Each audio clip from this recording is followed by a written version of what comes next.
Welcome back to the Metro PCS Halftime Show. We are joined by Aaron Lupuloff, part of the Gwinnett Public School Foundation. Now explain a little bit about what the foundation does. So the bottom line is Gwinnett has 181,000 kids. Of those 181,000 kids, 102,000 are below the poverty line and eat breakfast and lunch at the school system. So it's the foundation's job to help those kids where the need is greatest. We do it in a ton of ways, from paying for SAT tests and ACT tests and AP tests, to offering grants for kids that have great ideas, to supporting projects for teachers that can't get funding. So that's our deal.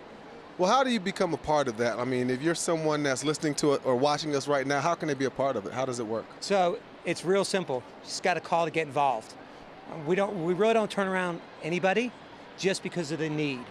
At the end of the day, we have great partners like Gwinnett Medical Center. We have a new partner in the Army National Guard that's going to help all 20 high schools. So it's easy, call the school system, and we're here for you. Now, is there any involvement with the athletics at the schools?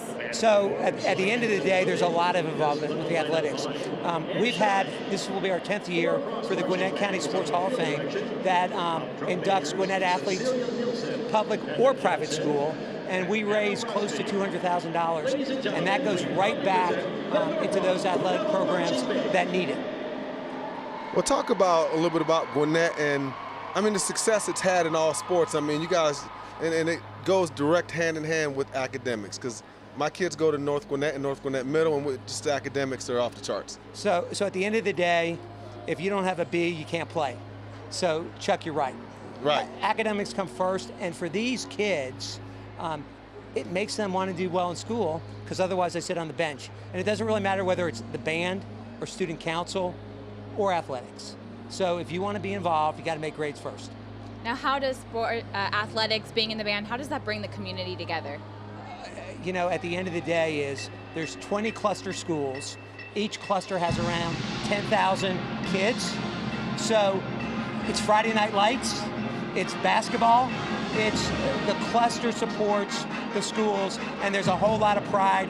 And if you look at Corky Kell, how many teams we send every year. Now I have to ask you real quick, we talked with we talked with Keith Maloof earlier. Now he is the father-in-law.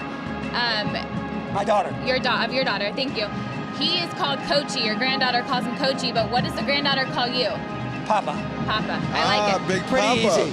I like it. P-A-P-A. And Jan is Bubby, Bubby. Awesome.